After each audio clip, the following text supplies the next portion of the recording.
So the only thing I'm going to say is, yeah, I'm ranting a little bit, but I have the right to rant when an article like this that's going to have a negative impact on health outcomes for hundreds of thousands of people. See, they could have used the same space to actually inform doctors on how to use nutrition correctly. I mean, this is a reasonably big article. 8, 9, 10 pages? 10 pages of text, 9 pages of solid text with their table. If I were given 10 pages of text in the New England Journal of Medicine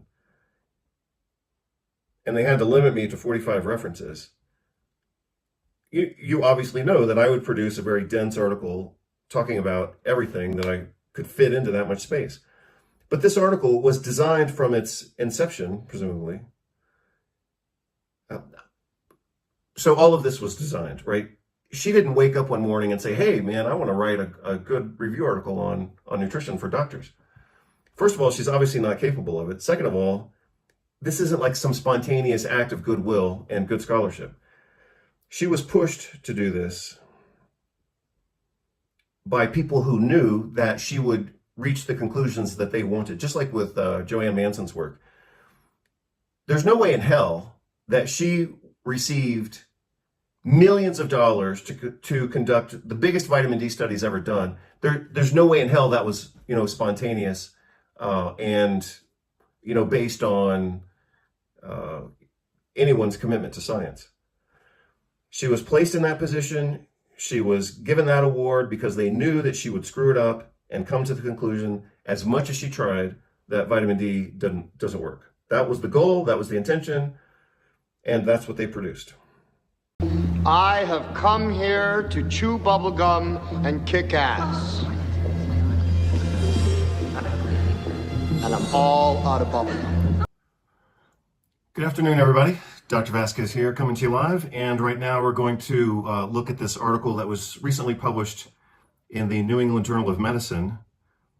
Title of this article is Micronutrients, Assessment, Requirements, Deficiencies, and Interventions. Again, micronutrients, assessment, requirements, deficiencies, and interventions. So obviously the part that was missed there was toxicity. They should have included that in the title if they wanted to be complete.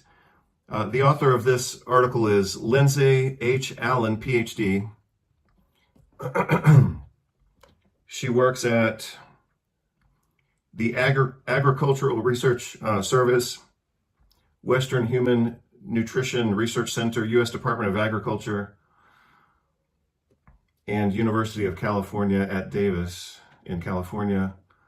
Again, this was published in the New England Journal of Medicine, 2025, March 6 of 2025, so about 2 months ago.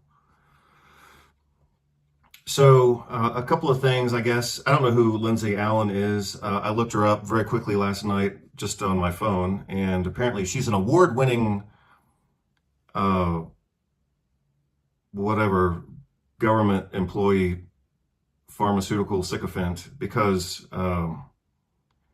that's what's required to win awards and to keep, like a government job, is you basically have to kiss ass to big pharma.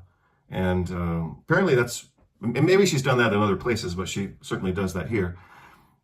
This article is pathetic, and I'll show you exactly why it's pathetic. So, but the fact that this article is pathetic, first of all, it's not a surprise.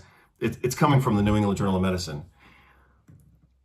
Anybody at the clinician, doctorate level, professional level, I mean, if you pick up an article, or if you look at an article from the New England Journal of Medicine and it's on nutrition, you have to already know it's going to be bullshit.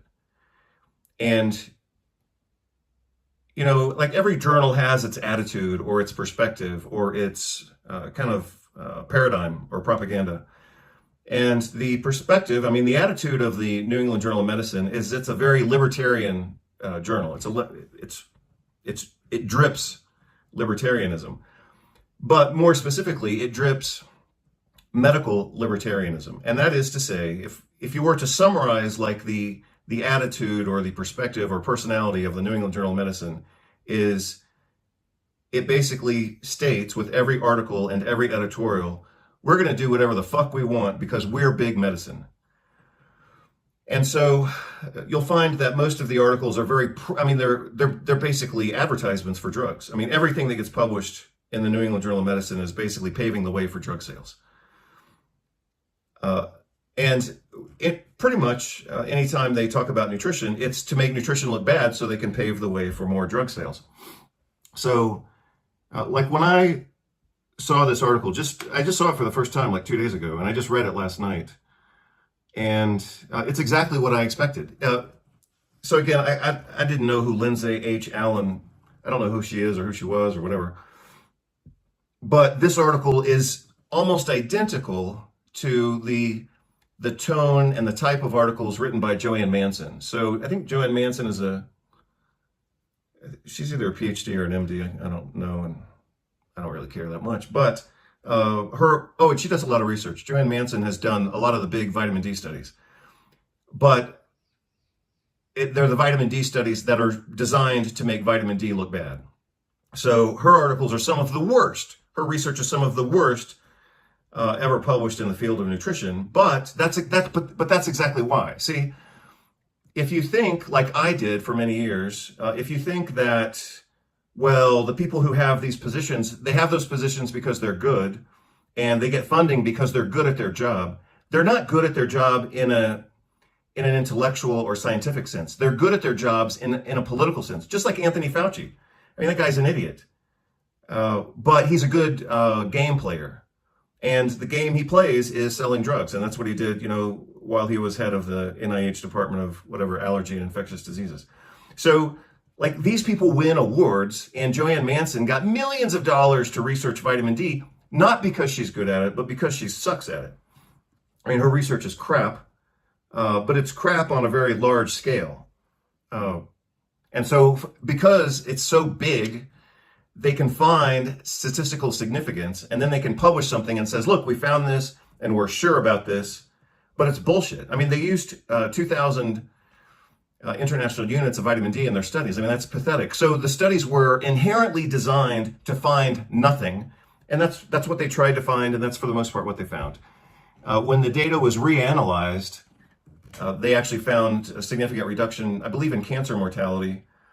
But again, the studies were designed to fail. Otherwise, I mean, that's why they used underdosing of the product, vitamin D. So we already knew we've known for 20 years. The precise citation is Robert Heaney, January of 2003, I believe. American Journal of Clinical Nutrition. That's when he published the finding that healthy adults need between 3,000 to 5,000 international units of vitamin D per day. And so if that was established as the scientific standard at that point, that one article changed the scientific reference point for vitamin D. And that's why, for example, in 2004, the following year, I stated that all adults should be receiving 4,000 international units, because Robert Heaney had said the year before between 3,000 and 5,000. So obviously I said 4,000. And for a while, and even now, that's still a very reasonable standard. But then why, if 4,000 units was the scientifically proven reference point for supplementation for adults, then why do all these studies use 2,000 units? It's because they're trying to do a half-assed job so they can find nothing. They want to find that it doesn't work. They want to conclude that it doesn't work, because if they were to do the studies correctly and show that vitamin D actually works, then that would solve a lot of problems for people, like chronic pain, depression, anxiety, barrier dysfunction, which promotes all inflammatory and allergic diseases, autoimmunity, cancer, and specifically infectious diseases, and most specifically COVID. I mean, the research on vitamin D against COVID, when it was done correctly, was phenomenal. They're talking about like 70 to 80% absolute cure rate of severe COVID. No drug comes close to that, maybe except, I believe, for ivermectin. But I mean, the data was spectacular, and most of it came out of Spain. Last time I looked anyway, most of it had been out of Spain, and then we had one study out of India and one study out of Mexico, but they all showed the same thing.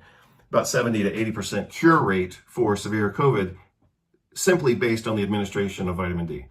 So that's why, like I said before, all of the big medical journals are designed, they're just platforms for selling drugs. In particular, New England Journal of Medicine has kind of a libertarian slant to it. And that's, in some ways, that's fine, but it's medical libertarianism, which is we're going to do whatever the fuck we want, and we'll justify it with the stuff that we write in our journal, and that's the tone of the journal. So for that reason, in order to sell drugs and to do whatever the fuck they want, they have to make nutrition look bad, and that's what they do all the time. And so that's what I expect from this article. I have to read it with an open mind, and of course I did. And again, I don't know who this Lindsay Allen person is, except that I Googled her on my phone and found out she's an award-winning, puppet for industry, apparently. And that's proven. I know that sounds harsh, but I don't care. That what I just said is proven by this crappy nutrition review article. So, for example, in the real world, or in a real world, or in a realistic world, or in a world that works, I should be able to look at an article like this and say, wow, this is going to be great. I can't wait to read this. That's what I'd like to say, except for the fact that it comes from the New England Journal of Medicine. Two other things that made me suspicious. So again, I've been looking at research for 30 years.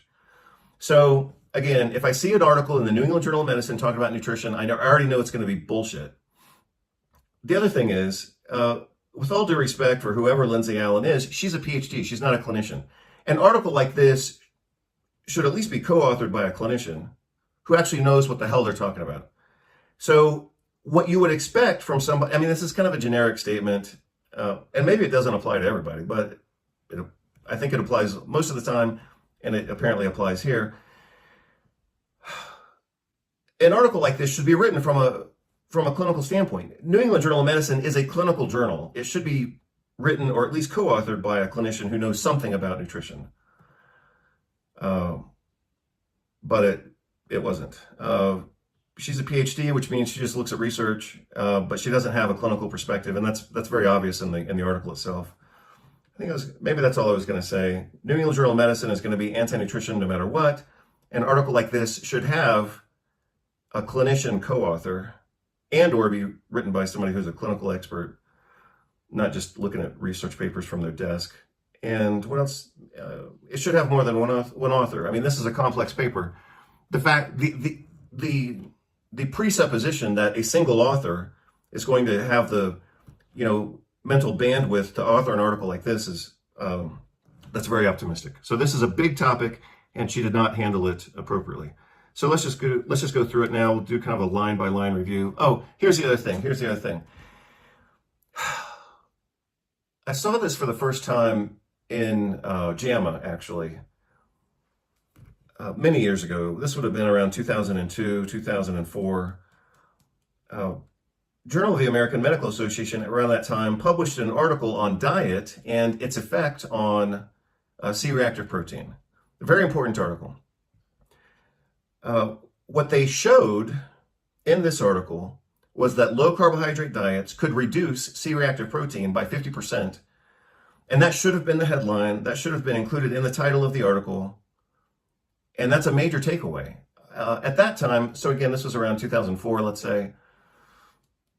Around that time, C-reactive protein was still considered a little bit new.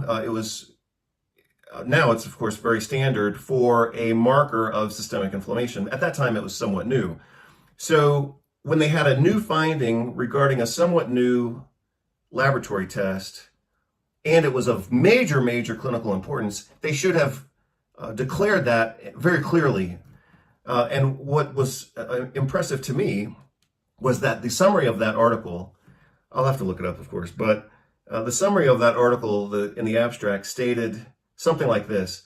They stated, this research proves that something like physiologic adaptation within dietary norms modulates whatever. Physiologic adaptation, I think, was part of the phrase that they used. Again, this was more than 20 years ago, so I'm kind of, pulling it out of the air. But the point that I'm making is they had a golden opportunity to change public health policy, to change clinical practice, to declare to the entire world that low carbohydrate diets produce a beneficial anti-inflammatory effect. And they fucked it up by, they did that intentionally because they don't want to advance the paradigm. And this article, again, does a good job of doing that. To the point of this that I'll also mention, they use a lot of different strategy. Again, I've been looking at research for 30 years. And so I've seen good research and I've seen bad research. And when they want to confuse the topic, they use a lot of different methods. They use mumbo jumbo language that no one can understand, like I just said about the Journal of the American Medical Association. And you'll see it. I'll post it in the video when I do the video edits. And maybe I'll do a voiceover, like a computer generated voiceover or something like that, just so the absurdity of it is even more clear. I think they had 2 sentences in the conclusion of the abstract, 2 or 3. The second sentence was clearer, but the first sentence of the abstract was designed to confuse the topic. And again, it was something like, this article shows that physiologic adaptations within dietary norms serves to modulate, interplanetary stability, or some stupid crap. It's designed to be confusing. It's designed to confuse the topic and make it repulsive. Conclusions: changes in dietary composition within prevailing norms can affect physiological adaptations that defend body weight. JAMA 2004. Conclusions: changes in dietary composition within prevailing norms can affect physiological adaptations that defend body weight. Conclusions: changes in dietary composition within prevailing norms can affect physiological adaptations that defend body weight. It's designed to be confusing. It's designed to confuse the topic and make it repulsive. And that's what they did. Scientific American did something a little bit similar I think it was 2015. They published an article that was so bad, I actually felt damaged after I read it. So here's the point that I want to make, and then I'll get into this, and we'll do kind of at least a paragraph by paragraph review. And what I noticed in this article is that I'm just going to say this my way. It's my Saturday. I get to do my videos my way, so here it is. They fucked up the formatting of this article to make it even more complicated, right? So again, this article should be a pleasure to read. It should be accurate. And I, for example, as a clinician or somebody who's been reading research on nutrition for 40 years now, because I started when I was about 14 years old. That's when I started reading nutrition books. I should be able to read an article like this and get something of value out of it, and it should be, a decent experience, not without some effort, but it should be clear. And what I noticed, and you'll see it as I go through this, because it's going to screw up the recording of this video. What I noticed is that they screwed up the formatting of the table so that you have to turn your head sideways to look at the table when it wasn't even necessary. The table isn't even full. So, if it was a really full table and they were trying to conserve space, then yeah, I could see, okay, well, you had to put it sideways to, squeeze out every possible, millimeter. But the table's not even full. So they put it sideways, in my opinion, because they want to fuck this up. They want to confuse this topic. They want to make it repulsive. And part of making it repulsive is making it difficult to read. You're reading the page and then you have to turn your head this way. But even worse is they don't even define the terms that are used in the table. You have to bounce down at least to the following page and then turn your head again and then go back to the page that you were reading and then turn your head again just to be able to decipher what the abbreviations are. So you can agree with me or not agree with me. I'm telling you, they do it every time. They use different strategies, but they use a buffet of strategies anytime they talk about nutrition. It's always a clusterfuck, and this article is that way as well. So I'll just read a few things that I highlighted. The main purpose of this article supposedly is to provide an overview of current issues in micronutrient assessment, interventions, and research that are of interest to healthcare practitioners. I guarantee you, no clinician is going to read this article and get anything out of it. Zero. Oh, the other thing, and this is consistent with what I said earlier, the tone of the New England Journal of Medicine is medical libertarianism, but it's American medical libertarianism, and so for that reason, you're gonna. I think I only see this in the New England Journal of Medicine, but they kind of beat the drum of American exceptionalism. And somehow that's connected to libertarianism. And anyway, you're going to see that in this article too. It's kind of, they kind of praise the United States. I mean, obviously it's an American journal, but it's from the Northeast of the United States, which again gives it kind of a libertarian tone. But it's just stupid. So you can see some of the lines I scratched out. She says, in the United States, the prevalence of most micronutrient deficiencies is low. I mean, that's just completely stupid. 70% of the American diet is ultra-processed foods. How the hell does she think the deficiencies rate is going to be low if 70% is fast food garbage? I mean, that's just stupid. So she obviously doesn't have much of a perspective. She's just going to say whatever she wants. Oh, and here's another one. She says, it's difficult to infer causality between micronutrient deficiencies and chronic diseases. So see, she's already starting to confuse the topic, but that's what you would expect. They're going to intentionally confuse the topic because, first of all, they don't want to communicate anything effective. And they don't even want their readers to actually read this and get anything out of it. This article is designed to be repulsive, just like that article was back in 2015 in Scientific American. At the start of the pandemic, The Lancet did the same thing. They published an article that was so distasteful that it was designed to make the whole topic seem absurd. For example, they started the whole conversation on vitamin D. Again, this was early in 2020. And they published this article on vitamin D related to immune function, related to the COVID pandemic. And they started the conversation by talking about beer. Beer. So this is The Lancet at a critical time in medical history, at the start of the pandemic, when we need to all defend ourselves against this, gain of function virus. And they start the conversation by talking about the vitamin D content of beer. That's what they did. So that was an article, again, designed to confuse and make repulsive the entire topic. So then she says, it is difficult, she says, to assess the health benefits of interventions such as supplementation. No, it's not. It is not difficult to assess the health benefits of interventions such as supplementation. You do a clinical trial. So, I mean, even in her first paragraph, she's already trying to confuse the topic.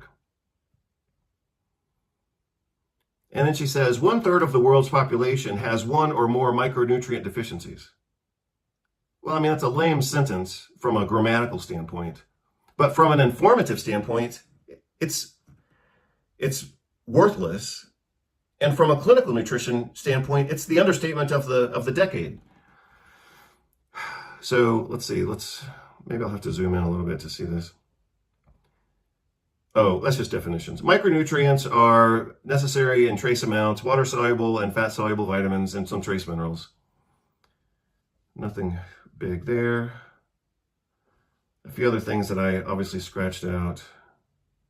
Oh, yeah, here, now this is just, it's painful to, well, I don't like using it as the subject of a sentence. But articles like this are very painful to read because they're so loaded with innuendo and paradigm and propaganda. She says here, randomized controlled trials are needed to test the benefits of supplementation, but few of these trials have shown clear benefits in the United States. Well, first of all, intergalactically, they have shown benefits. She's ignorant of them.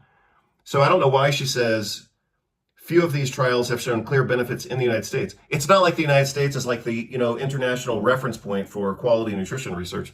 So I don't know why she says that. But again, that's the libertarian American exceptionalism slant of the New England Journal of Medicine. Take it or leave it, but there it is. So a few definitions here, but it doesn't help the conversation very much. So here's what I mentioned earlier. We're reading this article, we're looking at this article, and then all of a sudden it literally goes sideways. And so, I mean, I'm not even sure how to get it to pull up on the screen unless I have to twist the screen when I'm editing. Let's see what I can do. I'll just do this for now, and then I'll have to screw it up. I'll have to unscrew it later. Okay, so here we are looking at this table. So first of all, the way that I was taught, so my mentor for my first big paper was actually good at what he did. And one of the things he taught me was, he said, don't ever put something in a table that you haven't already explained in the text. And so this is an example of kind of breaking that rule. And so, we were just in the introduction. I mean, she's barely even gotten started, and now we're already at a table where she hasn't even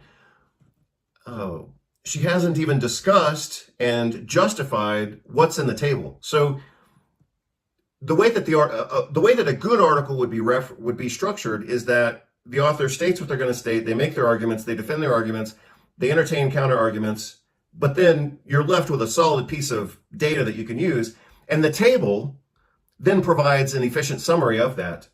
But she didn't even, talk about her topic. She just dives into this table. So, like, boom, you get hit with all this data. And a lot of it's just totally wrong. So, for example, I mean, look at the second line. Let's see. Well, see, there we go, screwing up this thing again because of the format. See? Okay, let's try it again. No, stop it. This is exactly what I mean. I mean, I'm just trying to look at this article and it's bouncing all over the screen. Let's see if I can actually look at something. So I'm going to highlight a little bit. Maybe I'll use yellow or something. Let's look at the second line of this where they talk about vitamin D. Her cutoff value for inadequacy or other status. What does that mean? Or other status? That's stupid. But her data is completely wrong. 30 nanomoles per liter. I mean, that's complete depletion. That's not like deficiency or insufficiency. Oh, and then she says alternative cutoffs are 25, which would be even worse. And then up to 50 for insufficiency. Even that's wrong. So she can't be more wrong on this. First of all, she's wrong for the data that she's presenting. And then when she posts her comment on to kind of correct herself or give herself some cushion, even that's wrong. So up to 50 nanomoles per liter for insufficiency, which she hasn't even defined. Again, that should have been defined and defended within the text and then summarized here. So she hasn't done any of that. But it's totally wrong. I mean, that's, like I said before, no clinician is going to be able to read this article, get something good out of it, and be a better doctor tomorrow. It's not going to happen here. A good doctor would read this article, feel frustrated, be misinformed, and then not know what the hell to do tomorrow. That's the purpose of this article. For vitamin E, she says the measurement is serum alpha tocopherol. Are you kidding? Alpha tocopherol is one of at least 8, if not 10, forms of tocopherol, and it's not even the most important form. So, it's just wrong. Alpha tocopherol would only serve as a marker of tocopherol status in somebody who's taking alpha tocopherol as a supplement, and that's not even the preferred form of tocopherol, of vitamin E. So overall, looking at this article, you can see, or you can feel it, or you can taste it, or you can smell it, or whatever. This article is about 20 or 30 years out of date. And it's not even close to being near the current medical science. So for B1, she says you have to look at ETK activity. Well, let's assume that we weren't born knowing what ETK is, and then you have to go decipher it on the next page. Yep. So erythrocyte transketolase, that is the standard historical test for B1 status, but it's certainly not the only one. But again, the point that I've already made now at least 2 or 3 times is that most doctors with no training in nutrition aren't going to be able to look at this and understand it except by hassling themselves to go look at transketolase and figure out what it is. She had plenty of space here. She should have just put it here. So abbreviations are used properly to avoid, a bunch of mumbo jumbo repetition, and also, of course, to save space. She hasn't even introduced the topic And she certainly doesn't need to save space because there's a lot of empty space in this table. So this is just poor formatting. But again, it's always going to be poor formatting that's convenient to clusterfucking the topic of nutrition and therefore supporting the medical paradigm.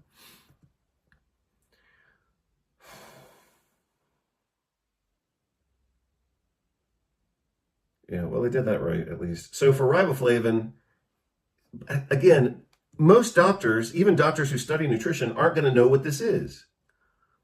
So it's glutathione reductase activity. That's a reasonable test. Again, it's not the only test. Okay, so so for B6, for example, she says plasma pyridoxal phosphate. Yeah, that's reasonable, but you could use you could use other things as well. So, and then here's where it gets really bad. When she talks about folate, she makes almost no mention of homocysteine. So here she talks about homocysteine, and her reference range is way too high. Low values are now rare in the United States. Oh, I guess she means low values of folate, which is stupid. So she just talked about homocysteine, and then her next phrase is low values. It's even worse than that. So her second sentence or sub-sentence, I mean, she's butchering grammar here. So she starts by talking about serum folate, then she goes to homocysteine, and then she goes to serum B12, and then her third sentence is low values are now rare in the United States. Low values of what? Of folate, homocysteine, or B12? So anyway, this is bad grammar.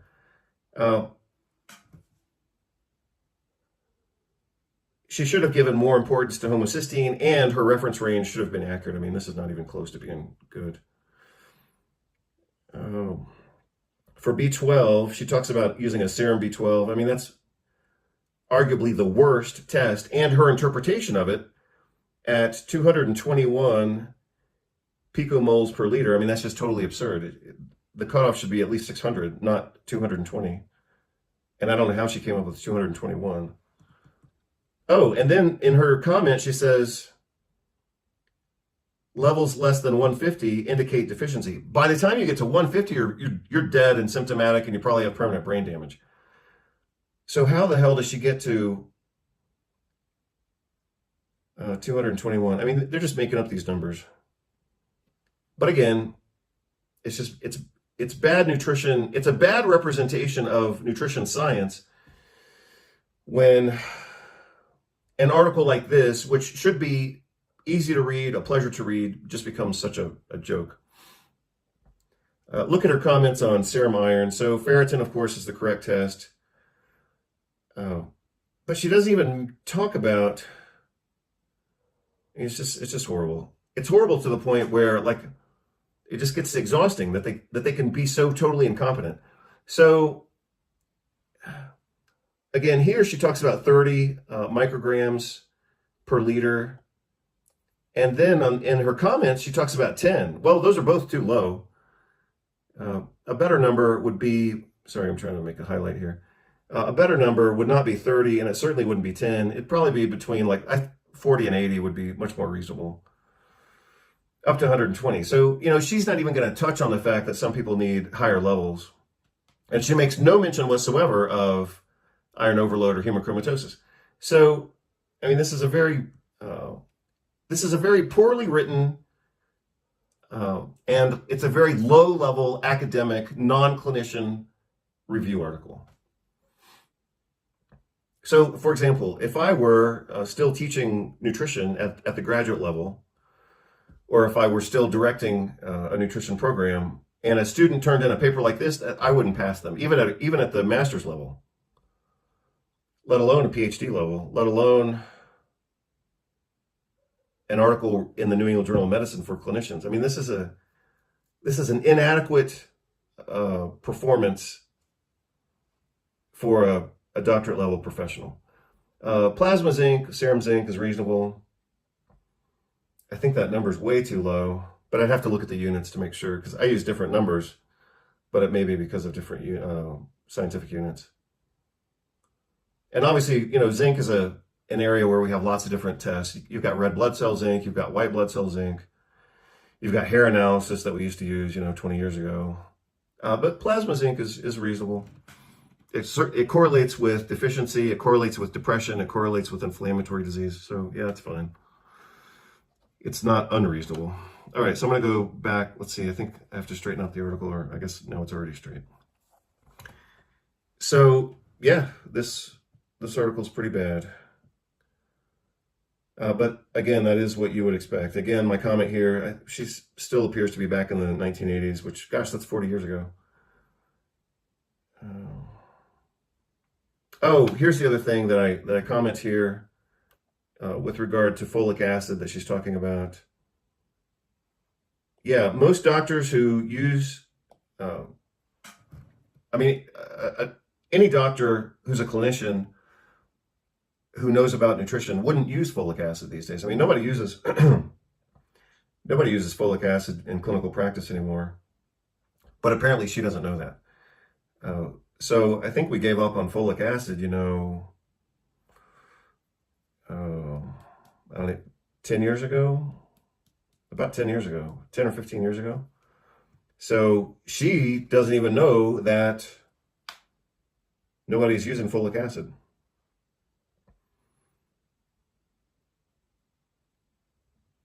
So I'll just look at this. She says the prevalence of vitamin D deficiency, according to one of these articles, was 100%. That might be the only, or the intake anyway. That's probably one of the only accurate statements in this whole article. Vitamin B6 deficiency, I think, was also found to be quite high. Yeah, 23%. So 23%, based on biomarkers, so that's not like, diet, diary, 23% of people were deficient in B6. That's a big damn deal. And 2 to 4% were deficient in B12. Well, it only causes permanent brain damage. I'm joking somewhat when I say it, or I'm being whatever, cynical or whatever. I mean, that's a lot of avoidable brain damage within the population. She also talks about vitamin D farther down. I mean, she obviously mentions it there, but she also talks about it later, I believe. Yeah, right here. 65% of people, by my standards, according to her data, 65% were deficient in vitamin D, and that's exactly consistent with some other research reviews and international surveys. So what's the consequence? I already said this, but I'll say it again. And if you heard and memorized what I already said, or if you've seen my other videos, then you can say it before I do. But what are the main consequences of vitamin D deficiency?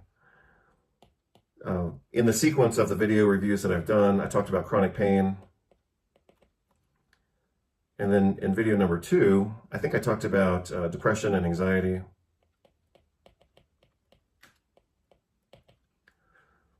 And then in number 3, I may have talked about barriers at that point. So it has to do with allergy, systemic inflammation, but also autoimmunity. And then I might have talked about inflammation and coagulation. And then number 5, I talked about antiviral and anti-infectious diseases, anti-infectious effects.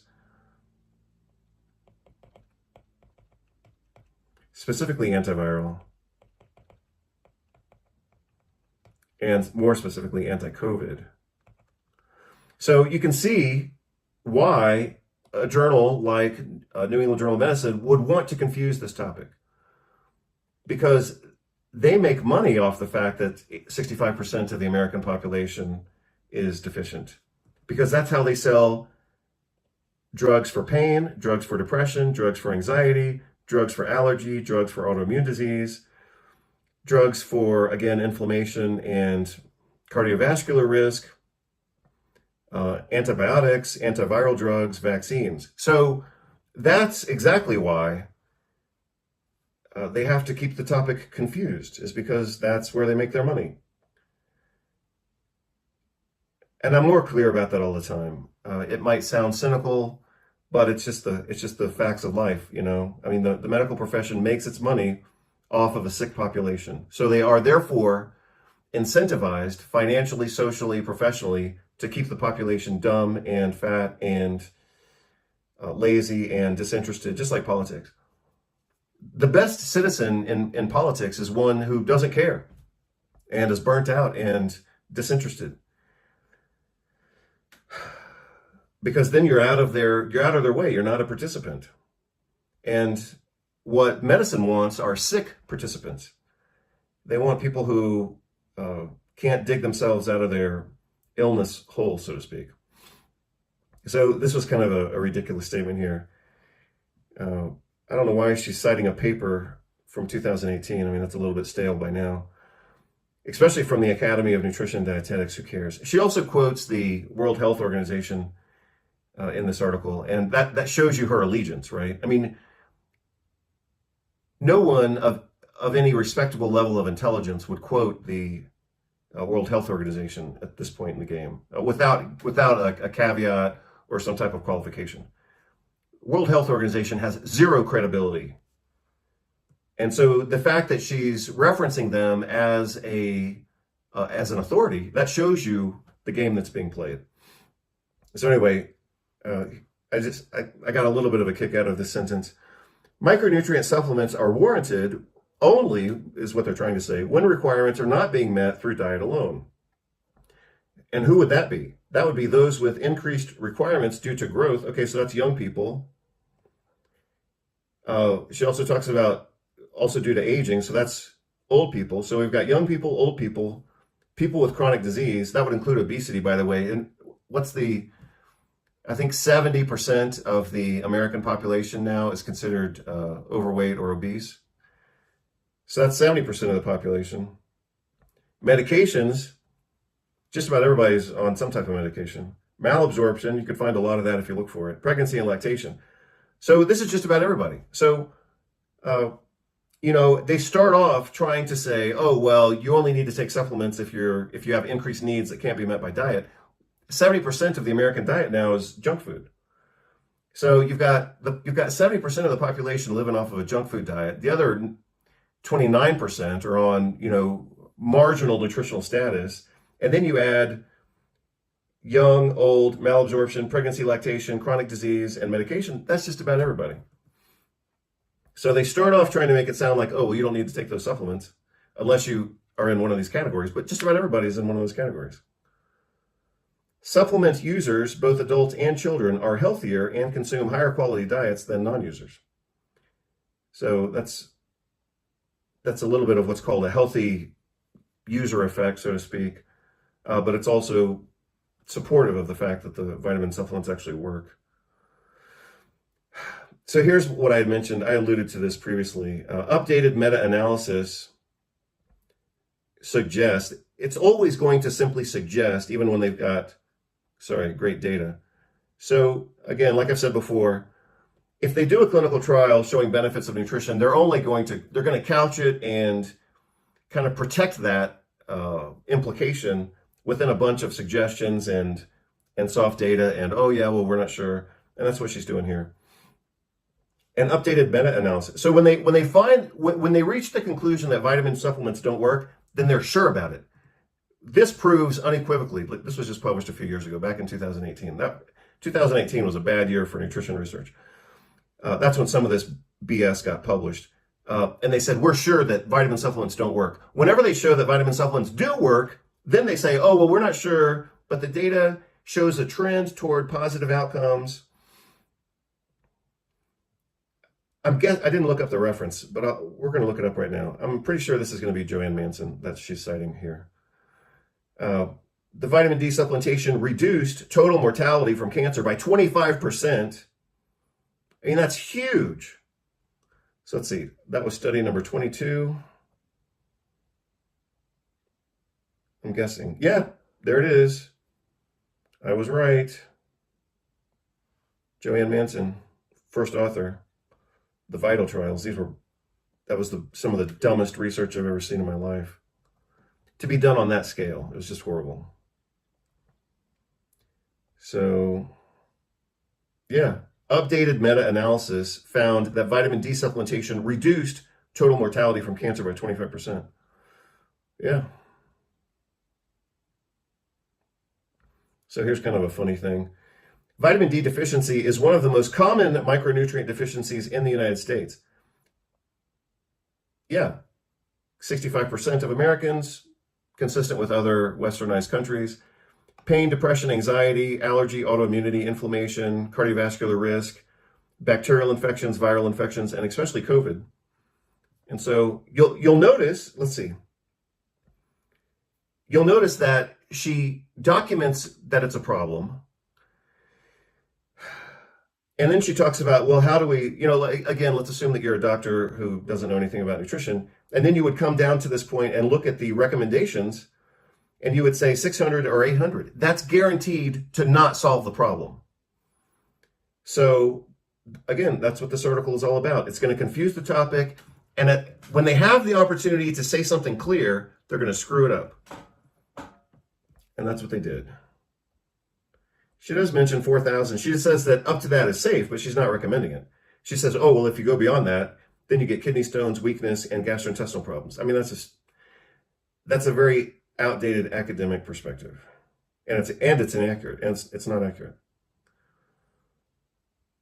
So then she talks about B12. Oh, well, here's something that I said was pathetic, and it is pathetic. It's horrible. It's horrible. American Academy of Pediatrics recommends that infants under the age of 12 months receive 400 international units of vitamin D per day. I mean, that's horrible. So we've known now, I think,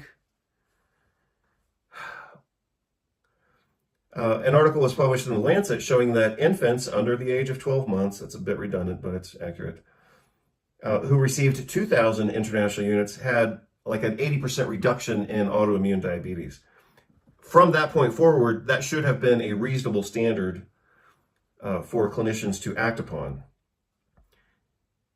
And again, I think it was 1991 when that was published. I mean, it was a miraculous article based on 30 years of data. Spectacular article. And again, they concluded 2,000 international units. So why does the American Academy of Pediatrics recommend 400? Because they don't want it to work. They don't want it to work.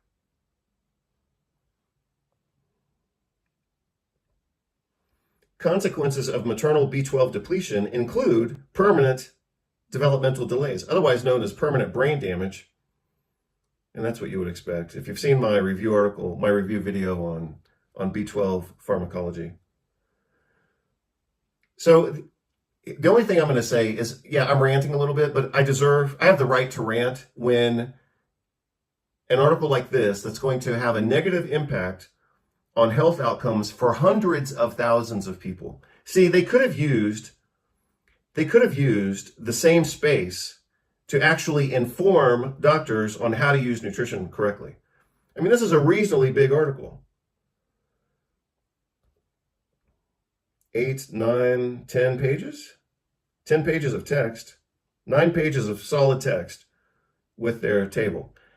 If I were given 10 pages of text in the New England Journal of Medicine and they had to limit me to 45 references, you obviously know that I would produce a very dense article talking about everything that I could fit into that much space. But this article was designed from its inception, presumably. So all of this was designed, right? She didn't wake up one morning and say, hey, man, I want to write a good review article on nutrition for doctors. First of all, she's obviously not capable of it. Second of all, this isn't like some spontaneous act of goodwill and good scholarship. She was pushed to do this by people who knew that she would reach the conclusions that they wanted, just like with Joanne Manson's work. There's no way in hell that she received millions of dollars to conduct the biggest vitamin D studies ever done. There's no way in hell that was, spontaneous and, based on, anyone's commitment to science. She was placed in that position. She was given that award because they knew that she would screw it up and come to the conclusion, as much as she tried, that vitamin D doesn't work. That was the goal, that was the intention, and that's what they produced. Let me see what else I want to say that I haven't already said. Yeah, so again, this is just bad.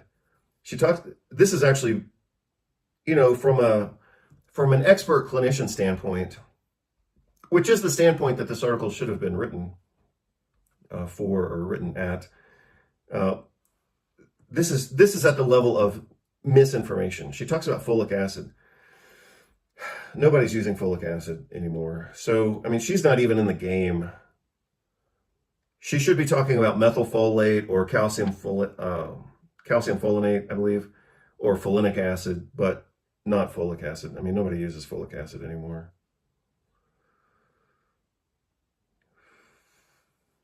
Let me see if I want to. Oh, yeah. So here's where she quotes the World Health Organization. I mean, and even what she quotes from the World Health Organization is stupid. World Health Organization has recommended multiple micronutrient supplements during pregnancy, but only within the context of rigorous research. Well, first of all, what is rigorous research? I mean, it's just stupid.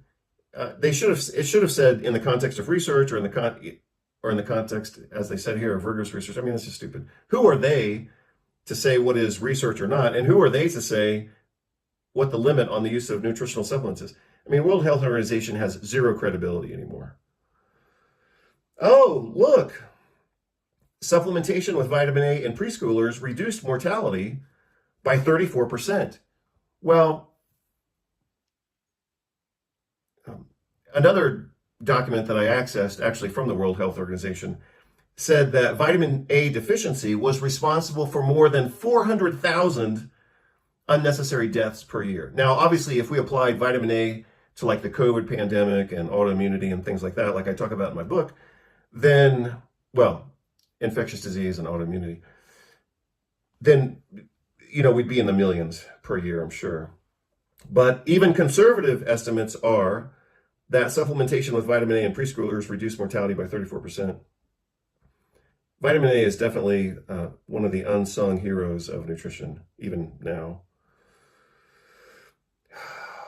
So that's it. That's all I have to say about this otherwise horrible article. I knew it was going to be horrible, and it fulfilled my expectations. So again,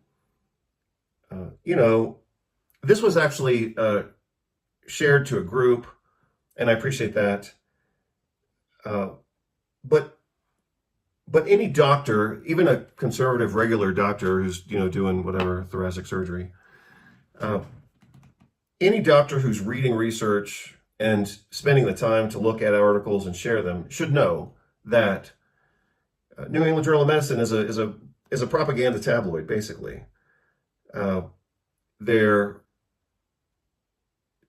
personality is that of what I call medical libertarianism, which is we're going to do and say whatever we want so that we can do and say whatever we want. Coming from the Northeast of the United States, New England, you could expect it to be slanted with a little bit of American exceptionalism, and you can maybe see some of that if you want to. In the United States, because the United States apparently is so great, the prevalence of most micronutrient deficiencies is low. I mean, that's not even an accurate statement, but it's inaccurate, in a way to kind of glorify what is she trying to do here? Glorify the nutritional exceptionalism of the United States. I mean, it's not even, that's a joke. The United States has the worst health outcomes of any industrialized nation, except they pay, 4 times the price or more. So anyway, I've said everything I want to say. I won't repeat it, but it's just horrible. Oh, here's another thing. This is important, actually. Yeah, so here she says it again. Micronutrient deficiencies, especially those identified on the basis of laboratory assessment, are generally uncommon in the United States. I mean, maybe she's never been out of the United States except to maybe give a conference or something, but she has no idea what she's talking about. But you'll also see how that conclusion can be reached from a structural approach, or a strategic approach. And the strategic approach to support that statement is to use the wrong tests or to use the wrong cutoff values, which is exactly what she did in her table. So whether she knows it or not, she's using inaccurate testing and inaccurate numbers to reach an inaccurate conclusion.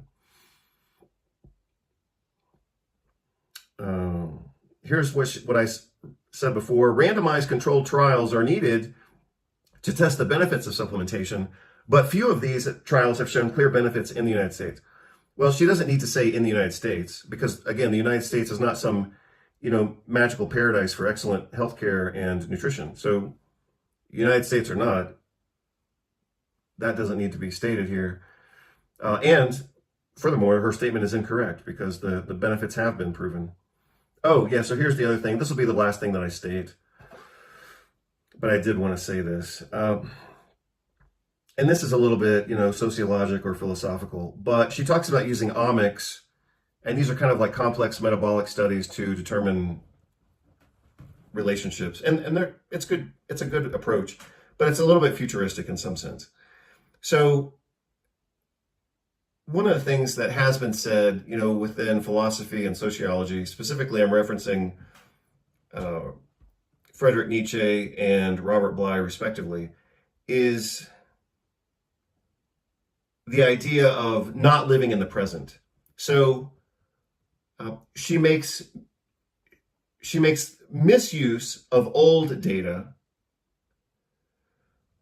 She ignores the current science, and then she's kind of talking about some futuristic omics studies. And I saw that in this article. I see that right here. And I also have seen that same pattern reflected in, again, the philosophy of Nietzsche and the sociology of Robert Bly. And that is misuse of the past, ignorance of the present, and kind of an over-focus on some idealized future that may or may not exist, but it still ignores, the here and now. And so you can see that, again, reflected in Nietzsche and Bly, but also Soren Kierkegaard talks about that a little bit as well. So anyway, you can take it or leave it, but that's one of the things I read into this, or read from it. So anyway, I'll get this video polemic onto the website as soon as I can. Hope you're all doing well. Talk to you soon. Bye. Conclusions: changes in dietary composition within prevailing norms can affect physiological adaptations that defend body weight. JAMA 2004. Conclusions: changes in dietary composition within prevailing norms can affect physiological adaptations that defend body weight. Conclusions: changes in dietary composition within prevailing norms can affect physiological adaptations that defend body weight. I'm an old soul, got a funky sound. Gonna sing a song, turn the world around. I whoop that ass, I got the moves. Spank that ass, I'm gonna make you move. I ain't no player, I'm just here to shake. No time for heartbreak. I'm the one who brings the rhythm to the night. I keep you